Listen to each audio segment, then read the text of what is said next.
In today's video we're taking a trip to Newark Vintage Tractor Show. We're there early before the gates open, so we managed to catch a little bit of video of some of the exhibits as they move into place. There's plenty of preparation and polishing going on, and it's not all in the tractor department. We've got some steam engines as well. We'll take a walk round most of the show, including the 200 plus 135 Massey Fergusons that are here for a world record.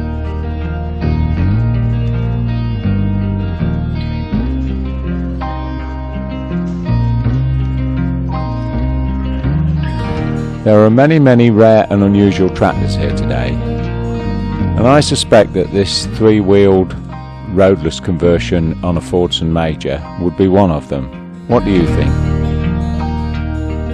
It's paired up with this Edlington drill. JB Edlington were a local company that have been in business since 1865 and recently closed their doors after more than 150 years of building farm machinery.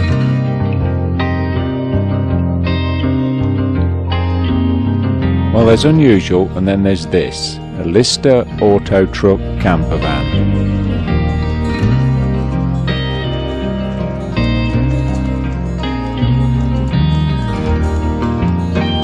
There are quite a lot of commercials at this show, and I know most of you are interested in the tractors, but we will sneak in a few commercials just out of interest. So let's take a more detailed look at the contents of the George Stephenson Hall, starting with these Massey Fergusons.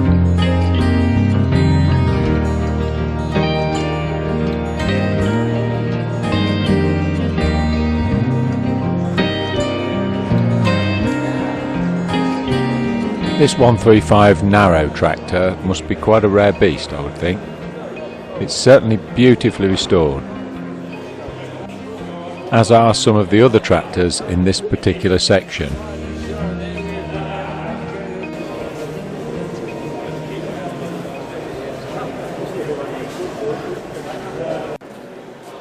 There was an awful lot of effort gone into the presentation of this 135 and trailer, another beautifully restored tractor.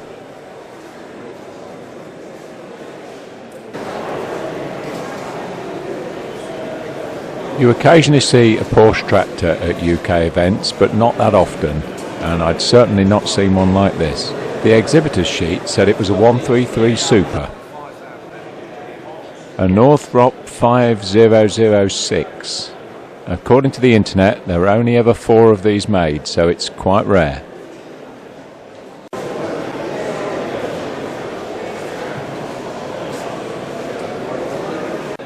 And how about this for an original condition tractor?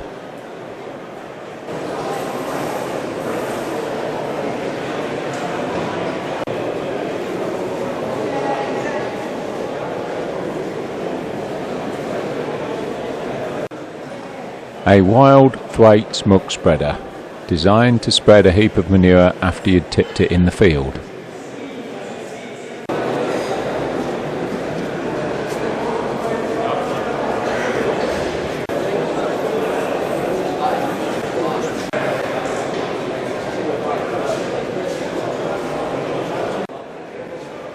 This display is by the Notts and Derby Local History Group, and they've certainly put a lot of effort into it. It's very impressive, based around wartime farming in Britain.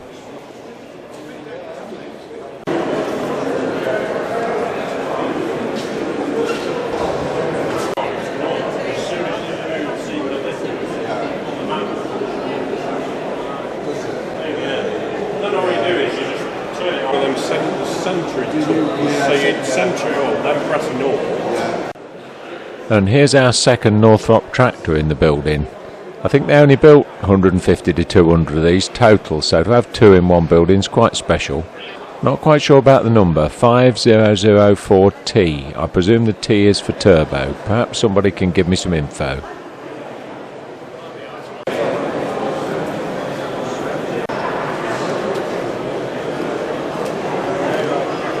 Right, we'll go a bit further anyway.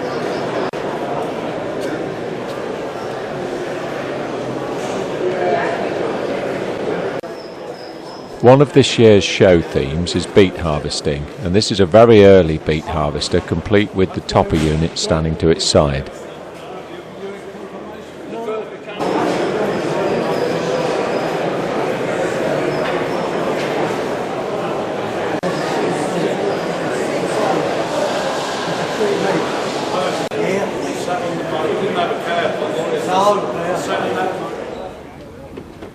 In the commercial section, there was this nice lineup of Bedford O-type lorries.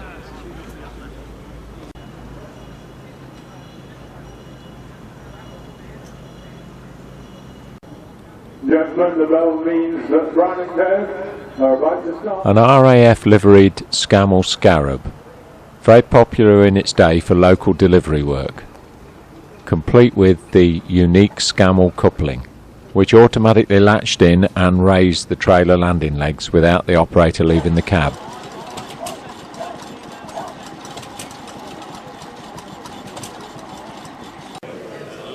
Perkins engines have always been very popular in agriculture over the years, and Perkins are fortunate enough to have a group of enthusiastic employees that bring out a selection of the older engines to this type of event. This is the classic Perkins P6.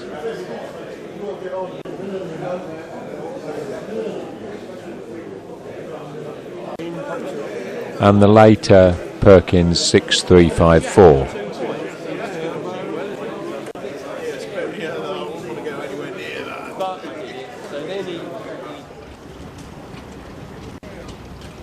Back outside we find a selection of beet harvesters on display.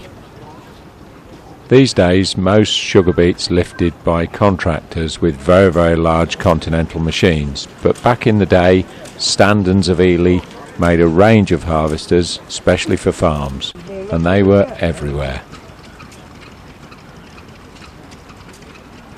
Gentlemen, we have a whole range of no-tech clubs.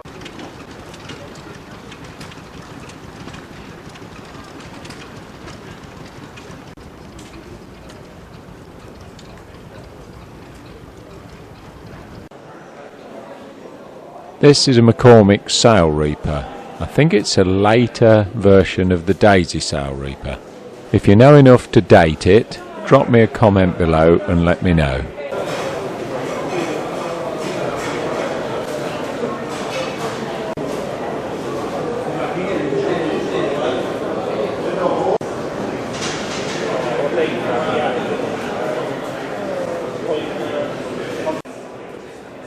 Next we'll take a walk around the Marshall display. It was quite extensive.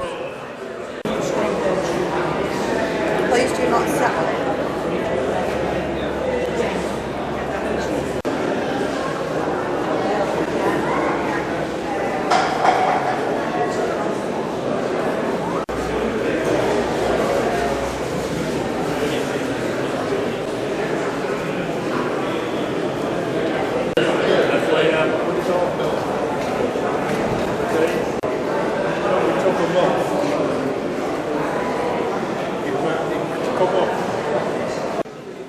Here's a unique tractor, the Sharp, built in 1904 by farmer Wilfred Sharp, and very much a prototype.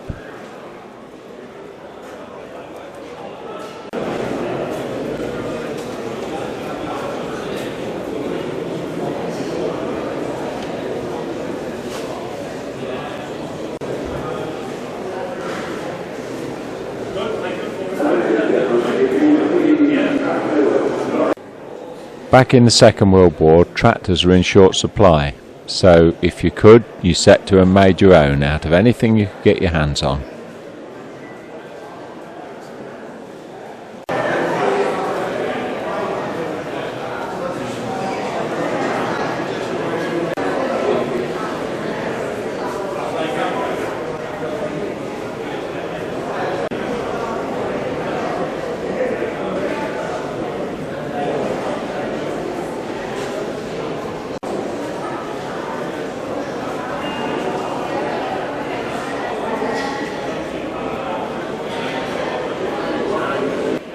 The restoration work on this International W6 was exceptional.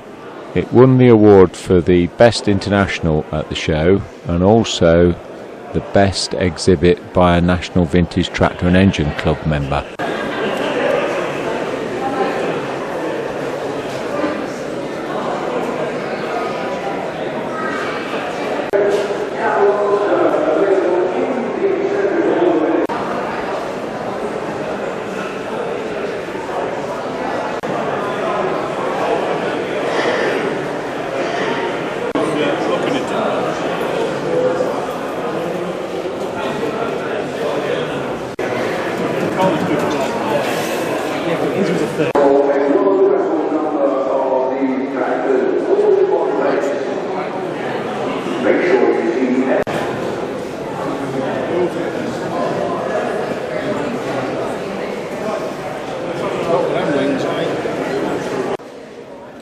If you're a regular viewer of my channel, you'd have seen this hoe before at the Carrington Rally this year. So it's made to fit around an international B-series tractor. The driver sits at the front and all the controls are moved forward so that he can work the hoe and drive the tractor from this position. Here's a bit of video that I took at Carrington.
The Stradsit Rally display included this lovely model of an International Titan alongside the real version of the same thing. An awful lot of effort had gone into demonstrating how this beat hoe works on the back of the Massey Ferguson 35.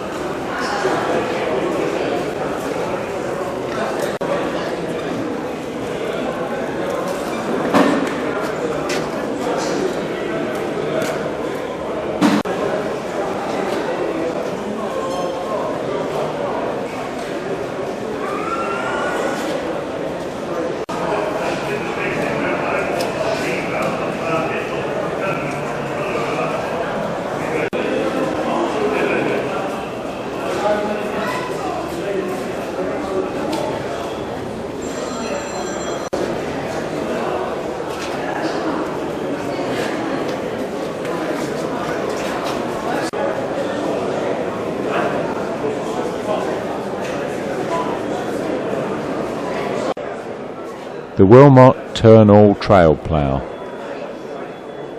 It was presented here on the back of a standard Fordson, the tractor it was originally designed for.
Now we're at the 135 record attempt. The idea was to have 135 135s in one place, all arranged in the shape of 1, 3 and 5. They actually achieved 203 on site, which is an excellent achievement. There's so many of them it's difficult to know where to point the camera, but we'll take a walk amongst them and you can get a feel for what was going on.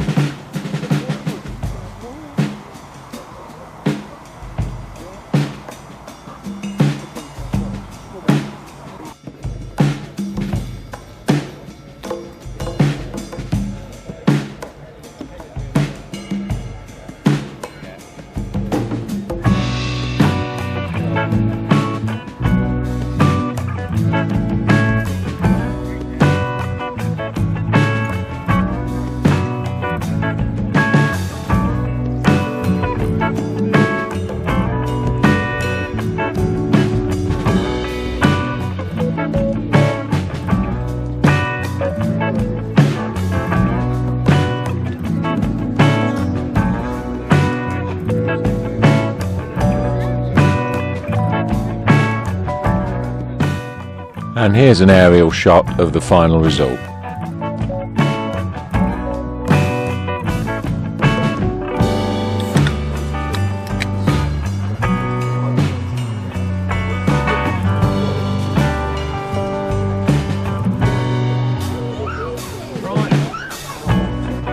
There's even another stand and sugar beet harvester amongst them, with a 135 mounted on top.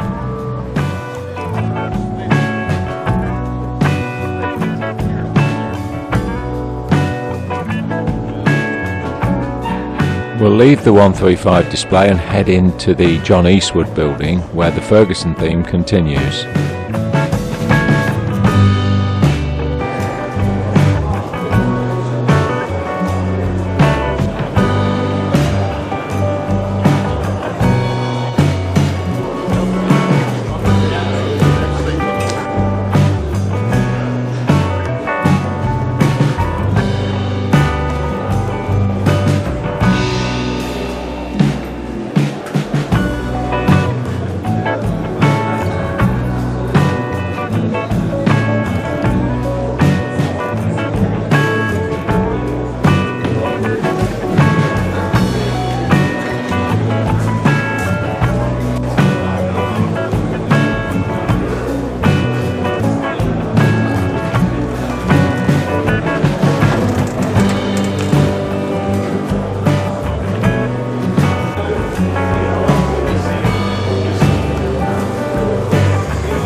You might recognise this Massey 1080 with its pressure control hitch. We videoed it in action earlier this year. I'll link the video down in the description.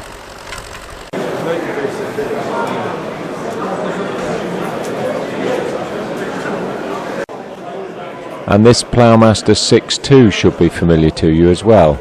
It's in the same video as the Massey, linked down below.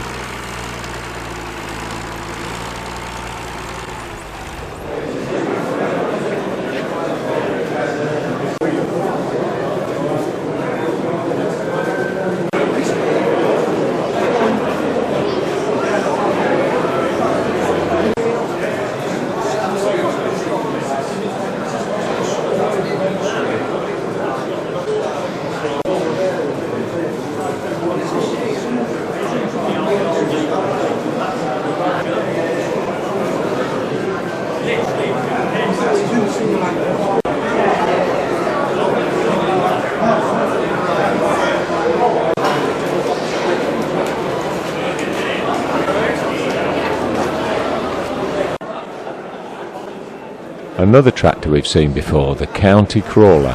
I'll link the video down below.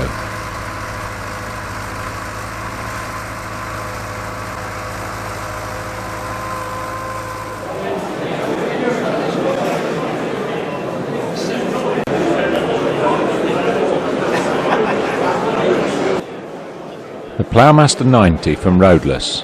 Let's take a closer look at the four-wheel drive conversion.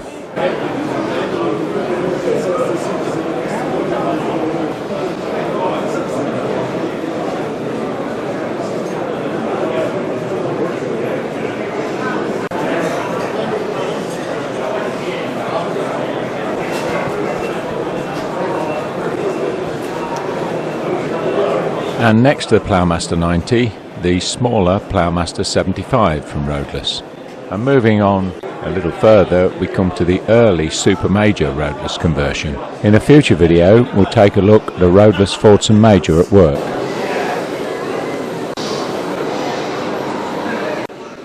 This Italian-built Massey tractor was an exceptional restoration.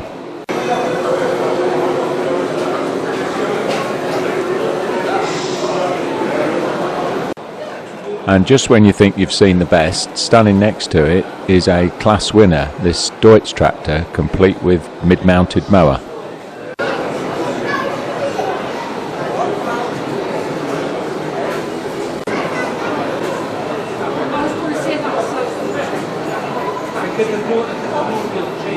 Every bit of land that we find.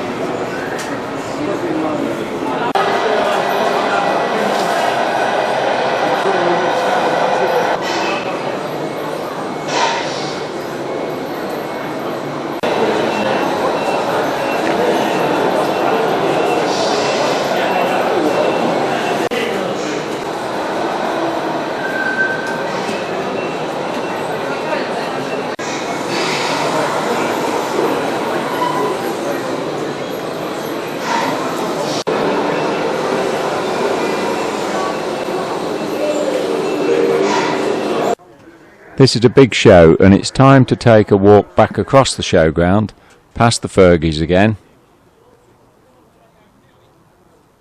And we're heading across in the direction of the Ford and Fordson display.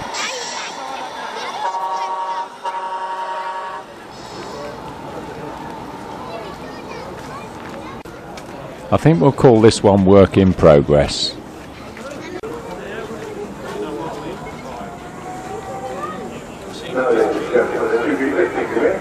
Be sitting in the driver's seat. That will make a fabulous photograph.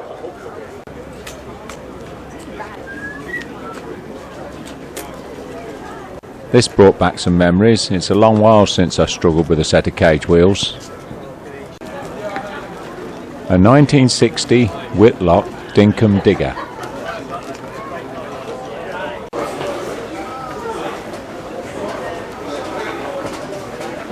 The Ford Ferguson 9N tractor with Harry Ferguson's 3-point linkage on the back.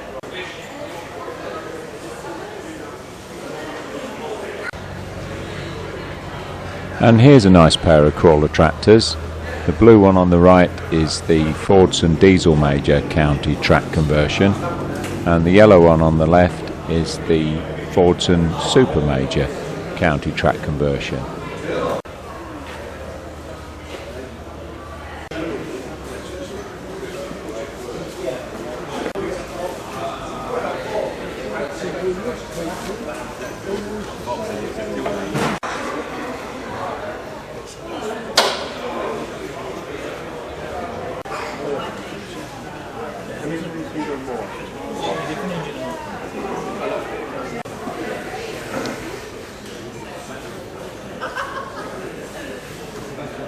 Earlier in the video we visited the Perkins engine display, and one of the engines they were showing was the Perkins P6, designed in 1937 and built up until 1966. And here's one of the tractors that used that engine, the Fordson Major E27N P6.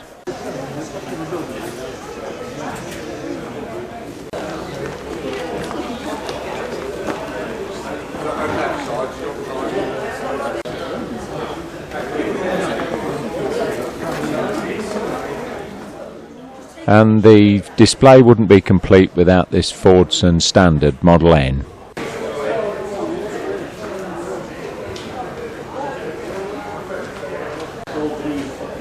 And here's something I've not seen before.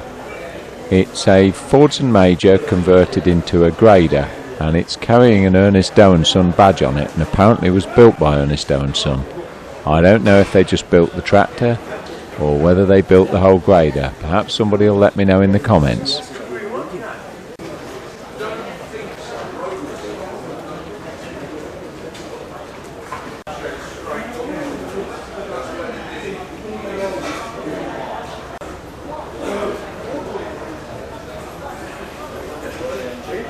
And another tractor we've caught on camera before, the New Holland 9684, built by Versatile in Canada. If you'd like to see it working, I'll link it in the description below.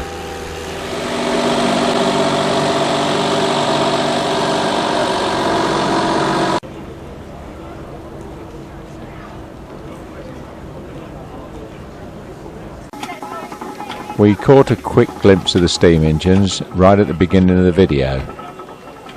We're back with them again, and now they're in full steam.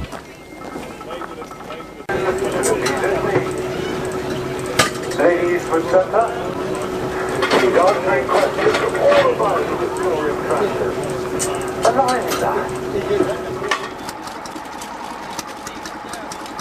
The trouble with video in a big show like this is you often run out of time to capture everything, but I'm always getting requests for oil engines, so I made an effort to take a walk down the line.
We're back in with the tractors now, and we're taking a quick look at the Nuffields and Leylands.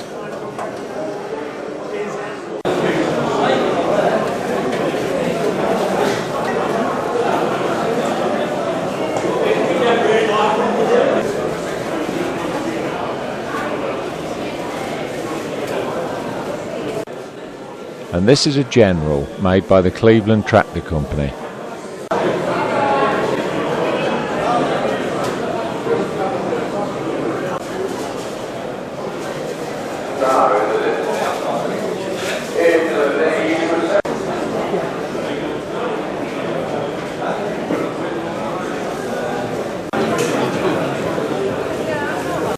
In 1939, David Brown finally decided that Harry Ferguson's idea of a tractor and his idea of a tractor were not going to be the same.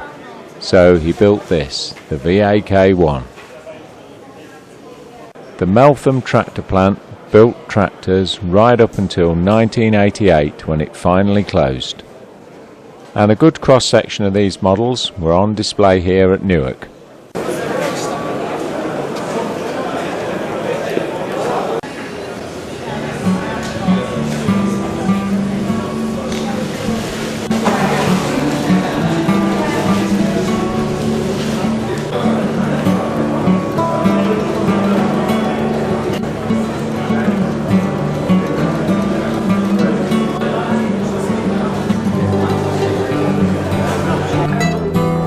So as our video comes to a close, we'll take a quick look at some of the international tractors. Like this International W4 in original condition. Hiding amongst the Internationals with this Case. Of course, Case took over International in 1984 and merged the product ranges. So we're coming to the end of another video. I hope you've enjoyed it. If you have, you know what to do. Just roll down below and click the thumbs up button. We'll be back with you next Sunday evening with something different, and we'll hope to see you all again then.